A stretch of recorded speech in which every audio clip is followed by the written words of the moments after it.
পৃথিবীর বুকেই বিরাজ করছে নরক, যার গল্পে বিভোর হয়েছিলেন অনেক রহস্যপ্রেমী। নরকের এই রহস্যটা জানতে হলে ফিরে যেতে হবে 1849 সালের দিকে। ক্যালিফোর্নিয়ারই এক এলাকা সার্টাস মিলে খোঁজ মেলে সোনার খনির। সে সময় স্বর্ণ সন্ধানীদের দেখা মিলত প্রায়। এসব স্বর্ণ সন্ধানীরা এই খনির খোঁজ পেয়ে মরুভূমি পাড়ি দিয়ে সিয়েরা পর্বত যাত্রা শুরু করেন। স্বর্ণ পাওয়া তো দূরের কথা, এই স্বর্ণ সন্ধানীরা গিয়ে এমন এক ভয়াবহ মৃত্যু ফাঁদে পড়ে যে কোনো রকমে নিজেদের প্রাণ বাঁচিয়ে ফিরে আসেন। আর এই ঘটনার পর থেকেই সেই জায়গার নাম হয়ে যায় ডেথ ভ্যালি বা মৃত্যু উপত্যকা। ক্যালিফোর্নিয়ার এই জায়গাটি মধ্যপ্রাচ্যের মরুভূমির চেয়েও অনেক বেশি উষ্ণ বলে অভিহিত করা হয়। 2020 সালের অগাস্টে এখানকার সর্বোচ্চ তাপমাত্রা রেকর্ড করা হয় 130 ডিগ্রি ফারেনহাইট। এটি 1913 সালের পর রেকর্ড করা পৃথিবীর সর্বোচ্চ তাপমাত্রা। এর আগে ডেথ ভ্যালির সর্বোচ্চ তাপমাত্রা রেকর্ড করা হয়েছিল 56.7 ডিগ্রি সেলসিয়াস বা 134 ডিগ্রি ফারেনহাইট,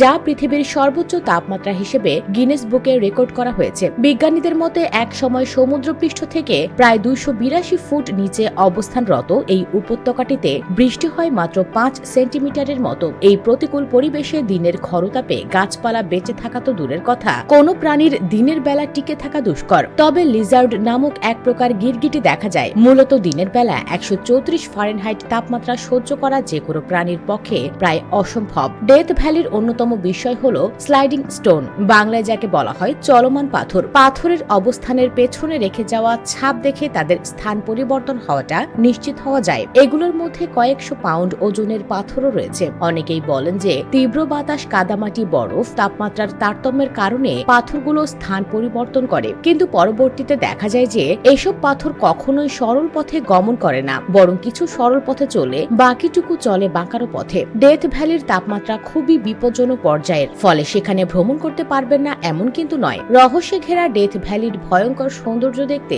প্রতি বছর সেখানে ভিড় করেন প্রায় 4 লাখ পর্যটক। তবে উষ্ণ আবহাওয়ার জন্য সেখানে খুব বেশি সময় তারা থাকতে পারেন না। জানা গেছে 2000 থেকে 2015 সাল পর্যন্ত তাপে দগ্ধ হয়ে সেখানে মারা গেছেন 18 জন।